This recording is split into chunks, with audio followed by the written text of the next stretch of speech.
नमस्कार। आप सबका बहुत बहुत धन्यवाद। ऐसा स्वागत किया आपने हमारा यात्रा का, पूरा दम आपने यात्रा में डाल दिया।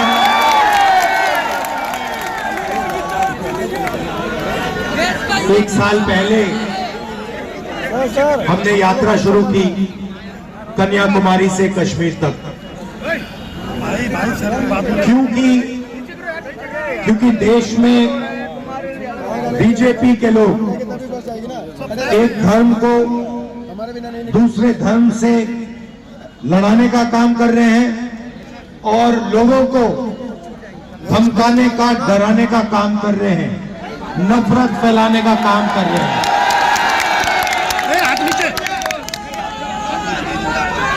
मैं आपसे पूछता हूं,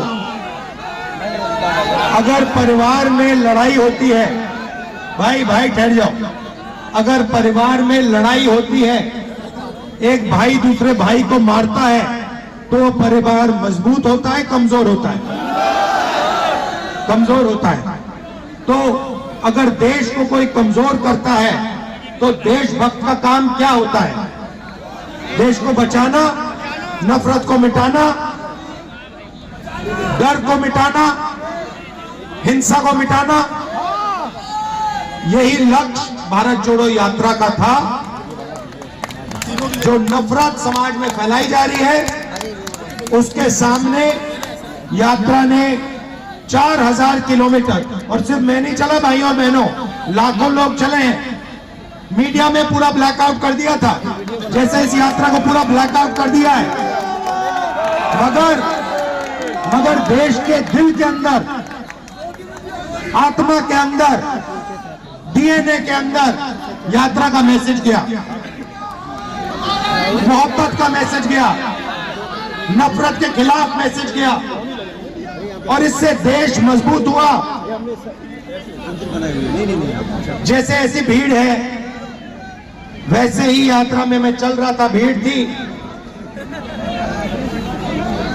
एक व्यक्ति को मैंने देखा, उधर से आने की कोशिश कर रहा था, पुलिस वालों ने उसको मारा, गायब हो गया। फिर वो दूसरी साइड से आया, फिर पुलिस वाले जो रूट को बनाते हैं उन्होंने मारा उसको, फिर गायब हो गया।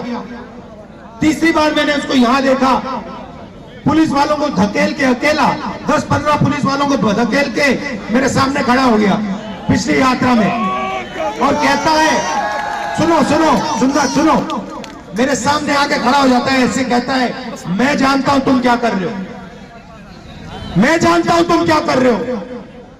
मैंने कहा भाई इसको क्या हो गया? मैंने उसको बुलाया, मैंने कहा इधर आओ, थोड़ा रिलैक्स करो। फिर कहता है मुझे, मैं जानता हूं आप क्या कर रहे हो, आप नफरत के बाजार में मोहब्बत की दुकान खोल रहे हो। मतलब नारा हमने नहीं दिया, नारा भीड़ के दिल में से निकला है, और भीड़ और जनता समझ गई कि भारत जोड़ो यात्रा क्या करने की कोशिश कर रही है, भारत को जोड़ने की कोशिश कर रही है। अब पहली यात्रा में से एक सवाल उठा, और मैंने बहुत सारे लोगों से कहा, पूछा, देश में नफरत फैल रही है, और मैंने पूछा क्यों फैल रही है, इसका कारण क्या है? और मैंने ये सवाल हजारों लोगों से पूछा होगा, पूछूंगा। ठीक है, मालिक नहीं बनना चाहते, मालिक बनने का दम नहीं है, तो फिर मैनेजमेंट में आपके लोग कितने हैं? 0। तो प्राइवेट कंपनियों, सबसे बड़ी प्राइवेट कंपनियों में आपका एक आदमी मालिक नहीं, आपकी सीनियर मैनेजमेंट में एक बंदा नहीं।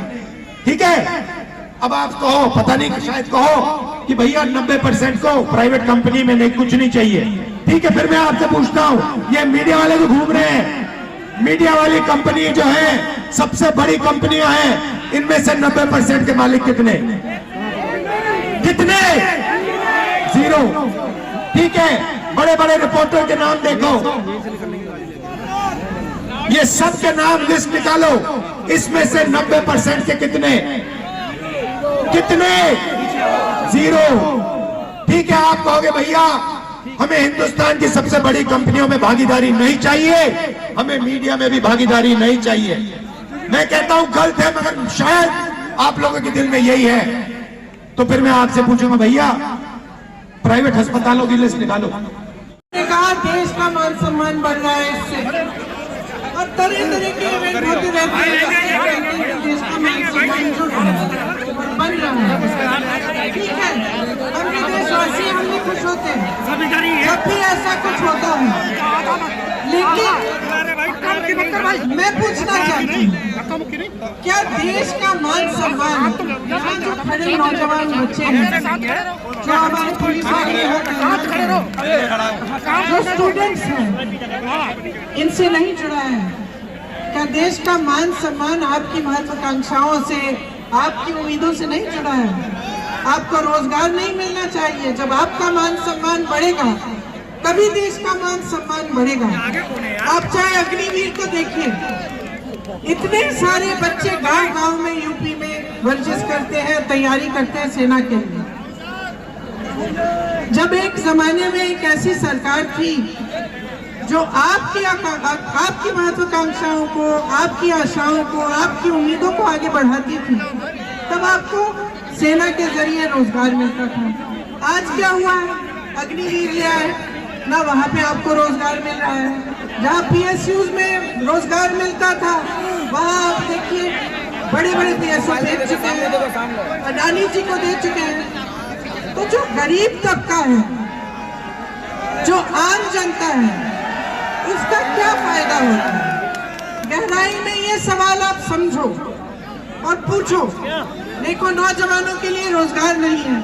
किसान तब भी सड़क पे बैठा था, आज भी सड़क पे बैठा है।